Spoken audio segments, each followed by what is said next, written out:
আলহামদুলিল্লাহ, হাসান রেফ্রিজারেশনের আরেকটি inverter LG ফ্রিজের কম্প্রেসারের চেকিং চলিতেছে।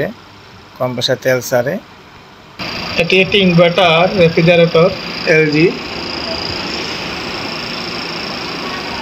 এটির সার্কিট প্রবলেম ছিল, প্লাস যে তেল আসতেছে কন্ডেন্সার লাইন দিয়ে, অনেকটা তেল ছাড়ে কম্প্রেসারে,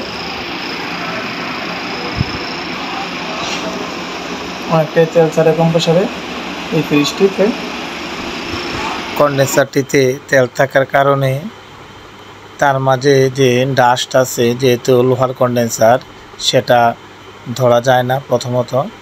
তো আমরা পেয়েছি বুস্টার লাইনটি বা কন্ডেন্সারটি লিকেজ পেয়েছি, তাই আমরা কন্ডেন্সার লাগিয়ে নিয়েছি।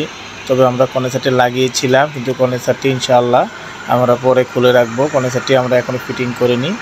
আমরা যেহেতু চেষ্টা করতেছি যে ফ্রিজটাকে কীভাবে অরিজিনালভাবে কাজটা করানো যায়, তার মাঝে বুস্টার লাইনটি বাদ দিয়ে যে কন্ডেন্সারের যে অরিজিনাল যেই কন্ডেন্সারের মধ্যে অরিজিনাল যে পাইপটি আছে, আমরা যে পাইপটি মোটা অংশটা ছিল সেটা ভালো থাকায় লিক টেস্ট করে আমরা এখন যে লাইনটি আছে বুস্টার লাইনটি বাদ দিয়ে ওই কন্ডেন্সারটিকে অ্যাটাচ করে নিতেছি। অরিজিনাল কন্ডেন্সারটা আমরা রাখবো ইনশাল্লাহ।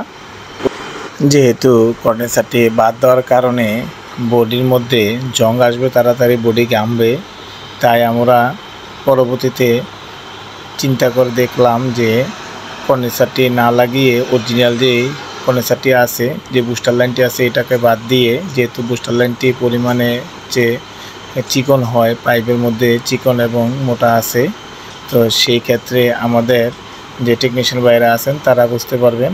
আমি চেষ্টা করি অরিজিনাল পাইপটা রাখার জন্য।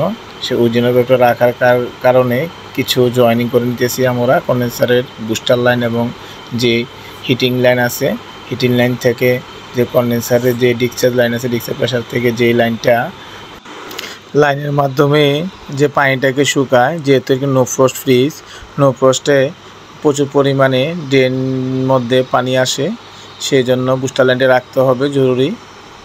না হলে পানি ঘেমে ঘেমে পড়বে, ওভার হয়ে পড়বে পানি। তো এই জন্য আমরা বুস্টার লাইনটিকে টিকানোর জন্য জয়েনিং করে নিতেছি।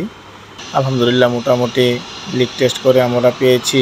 কন্ডেন্সারটি আমরা পরে বাদ দিয়ে দেবো। কন্ডেন্সারটি আমরা লাগিয়েছিলাম চেকিংয়ের জন্য। পরের ভিডিওতে ইনশাল্লাহ আমরা বাকি কাজটি কমপ্লিট করে দেখাবো।